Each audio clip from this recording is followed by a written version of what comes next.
పంచోపచారాలు చేశాడు. 5 ఉపచారములంటే దేవతలకి బాగా ఇష్టం.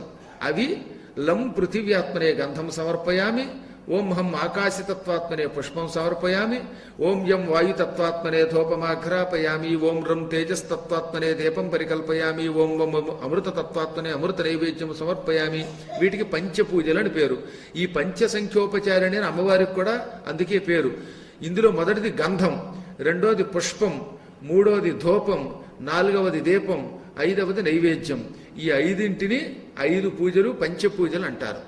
ఈ పంచపూజలు చేస్తే షోడశోపచారాలు చేసిన పుణ్యం కూడా వచ్చేస్తుంది. ఒక్కోసారి అన్ని వేళలా చేయలేకపోయినా 5 చేసినా చాలు.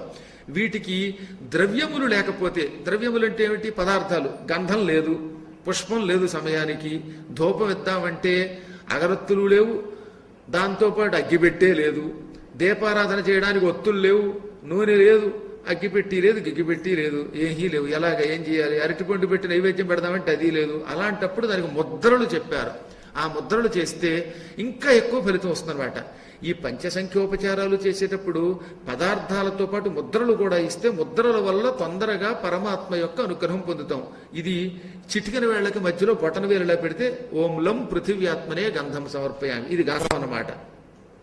చూపుడు వేలు బొటన వేలు మధ్యలో పెడితే ఓం హం ఆకాశతత్వాత్మనే పుష్పం సమర్పయామి, ఇలా ఈ మధ్యలో కడుపుల దగ్గర పెట్టాలి.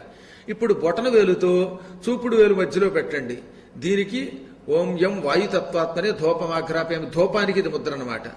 ఆపై మధ్య వేలులోకి తీసుకురండి. ఓం రం తేజస్తత్వాత్మనే దీపం పరికల్పయామి. ఆ తర్వాత ఉంగరం వేలు దగ్గరికి తీసుకురండి.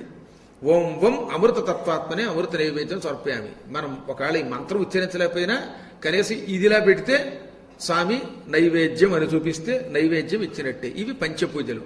ఈ పంచపూజలు అయ్యాక ఈ ముద్రల్లో కూడా మళ్ళీ లోపం వస్తే సరిగ్గా ఇక్కడ పెట్టమంటే పైకో కిందకో పెట్టామనుకోండి, అప్పుడు ముద్ర లోపం వస్తుంది. దానికేం చెప్పారు? 2 చేతులు జోడించి గుండెకాయకి తగిలించి, మీ గుండెకాయ ఎక్కడ డబ్బు లబ్బు అని కొట్టుకుంటుందో, ఈ కలియుగంలో డబ్బులు పోయి డబ్బే లేండి అందరికీ, డబ్బు డబ్బు అని కొట్టుకుంటోంది.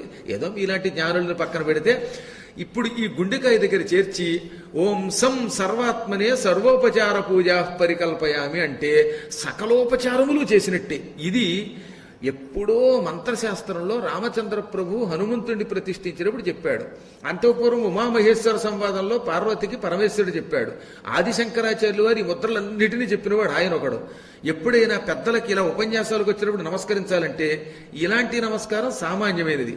అలా కాకుండా ఈ చిటికెన వేలు చూపుడు వేలు కలిపి, ఈ బొటన వేలేమో ఈ వేలు దగ్గర కలిపి నెత్తి మీద పెట్టుకుని నమస్కారం చేస్తే ఇది గురు నమస్కారం, మృగీ ముద్ర అంటారు.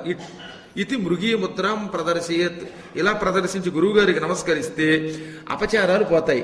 అప్పుడప్పుడు పిల్లల చేత ఏడ్పించి పురాణాన్ని డిస్టర్బ్ చేసిన పాపం గాని, మధ్య మధ్యలో సెల్ ఫోన్లు మాట్లాడుకోవడం వల్ల వచ్చే పాపాలు గాని, ఏదో గందరగోళం చేయడం వల్ల వచ్చే పాపాలు గాని, మధ్య మధ్యలో ఏదో రకమైనటువంటి కబుర్లు వాళ్ళల్లో వాళ్ళు చెప్పుకోవడం వల్ల వచ్చే పాపాలు కానీ, ఈ దోషములన్నీ గురువులకి ఇలా నమస్కరిస్తే పోతాయి అన్నమాట.